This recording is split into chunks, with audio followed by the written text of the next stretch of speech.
नमस्ते बच्चों, कैसे हैं आप सब। आप सभी का कक्षा 8 की इस विज्ञान की कक्षा में स्वागत है।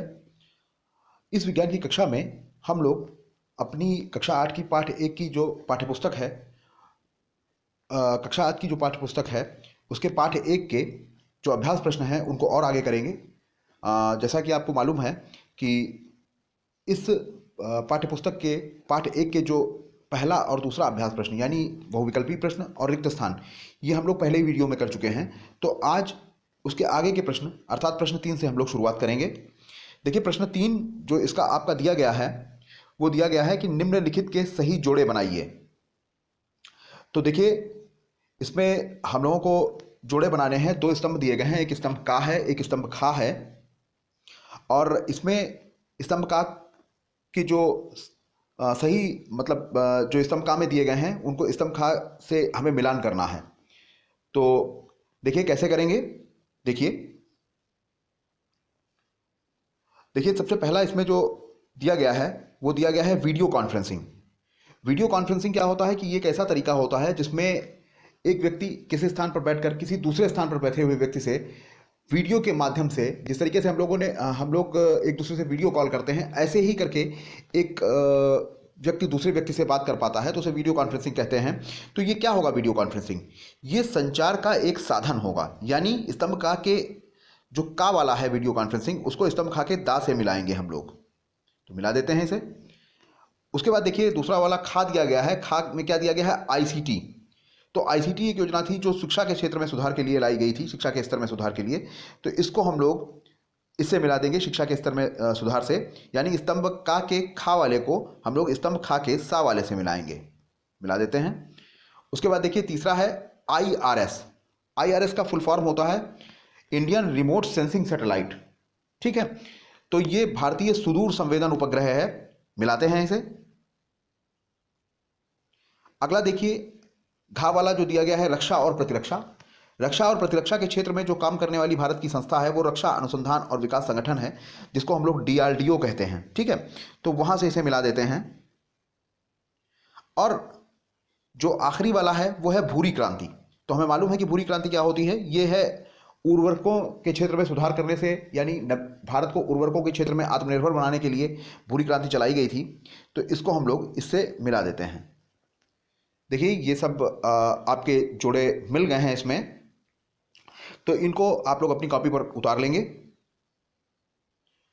अब हम लोग आगे के प्रश्नों की ओर चलेंगे। देखिए जो अगला प्रश्न आपकी पुस्तक का है वो प्रश्न 4 का वो क्या है? भारतीय अंतरिक्ष अनुसंधान समिति का गठन कब किया गया था? तो देखिए इसका उत्तर है सन 1962 में।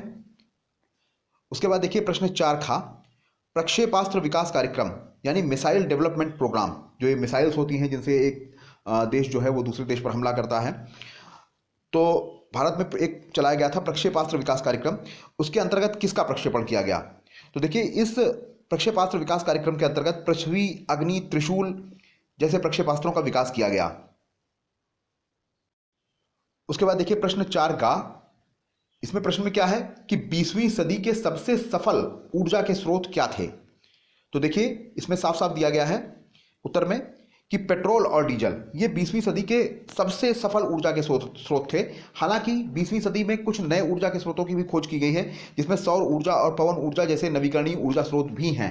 लेकिन 20वीं सदी के जो सबसे सफल ऊर्जा स्रोत थे वो पेट्रोल और डीजल ही माने जाएंगे। उसके बाद अगला प्रश्न देखिए प्रश्न संख्या 4 घा व्यापार और वाणिज्य की नवीनतम तकनीक कौन सी है? तो व्यापार और वाणिज्य की नवीनतम तकनीक जो है वो ई कॉमर्स है। यहाँ पर ई कॉमर्स का तात्पर्य उन्हीं कंपनियों से है जिनके बारे में हम लोग जानते हैं, जैसे अमेजन है, फ्लिपकार्ट है, स्नैपडील है, जिनके माध्यम से हम लोग घर बैठे ही चीज़ों को ऑनलाइन ऑर्डर कर देते हैं और वो हमारे घर पर डिलीवर हो जाती हैं। तो वो सभी ई कॉमर्स के ही तरीके हैं। उसके बाद अगला प्रश्न देखिए प्रश्न संख्या 4 या जो आपकी पुस्तक का है एनईजीपी की शुरुआत कब हुई थी? ये सन 2006 में हुई थी। उसके बाद चलते हैं अगले प्रश्नों की ओर। प्रश्न संख्या 4 चा भूतापीय ऊर्जा किस प्रकार की ऊर्जा है? तो देखिए भूतापीय ऊर्जा एक ऐसी ऊर्जा है जो कभी समाप्त नहीं होगी या इसका अपने आप नवीनीकरण होता रहेगा। तो यह एक नवीकरणीय ऊर्जा है, रीन्यूएबल एनर्जी। उसके बाद देखिए प्रश्न संख्या 4 छा ISRO Indian space research organisation यानी भारतीय अंतरिक्ष अनुसंधान संगठन, इसका गठन कब हुआ था? तो इसका गठन सन 1969 में हुआ था। अब देखिए अगला प्रश्न, प्रश्न संख्या 5, विनिर्माण से आप क्या समझते हैं? तो देखिए इसका जवाब लिखा हुआ है, कच्चे माल को मूल्यवान वस्तु में परिवर्तित करके अधिक मात्रा में उन वस्तुओं के निर्माण को विनिर्माण कहा जाता है। अगला प्रश्न, प्रश्न संख्या 7, ई गवर्नेंस क्या है? इसका उत्तर देखिए लिखा हुआ है, सरकार की आम नागरिकों को दी जाने वाली सुविधाओं को इंटरनेट के माध्यम से उपलब्ध कराना ई गवर्नेंस कहलाता है। जैसे आप लोगों ने देखा होगा कि ग्रामीण स्तर पर अगर किसी को अब या शहरी स्तर पर भी अगर किसी को जन्म प्रमाण पत्र बनवाना है, मृत्यु प्रमाण पत्र बनवाना है या आय निवास जाति प्रमाण पत्र बनवाने हैं, तो इसके लिए उसको ऑनलाइन एप्लीकेशन देनी होती हैं। तो इस प्रकार की जो व्यवस्था है जिसमें सरकारी कार्यों के लिए आपको ऑफिसों के चक्कर नहीं लगाने हैं, केवल ऑनलाइन एप्लीकेशन दे देनी है और उन पर कार्य हो जाएगा, ये ई गवर्नेंस कहलाता है। अगला प्रश्न देखिए, प्रश्न संख्या 8, ई गवर्नेंस की आम जीवन में क्या उपलब्धियां हैं? तो इसका उत्तर देखिए क्या दिया गया है, ई गवर्नेंस से आम जीवन में भ्रष्टाचार कम हुआ है तथा लोगों की सरकारी कार्यालयों में व्यर्थ की दौड़ धूप कम हुई है और इससे लोगों के समय और धन की बचत होती है। अगला प्रश्न, व्यापार और वाणिज्य के क्षेत्र में ई कॉमर्स की क्या भूमिका है? जैसे हम लोग पहले ही बात कर चुके हैं कि ई कॉमर्स क्या है, तो देखिए ई कॉमर्स, इसका उत्तर क्या लिखा है, ई कॉमर्स ने व्यापार का ढंग ही बदल दिया है। इसके माध्यम से लोग दूरस्थ प्रदेशों से अपनी मनपसंद चीज ऑर्डर कर सकते हैं तथा इससे जुड़कर व्यापारी या दुकानदार अपना सामान उन कई लाखों लोगों तक पहुंचा सकते हैं जिनसे वास्तव में वो कभी देख भी नहीं पाते और मिल भी नहीं पाते हैं।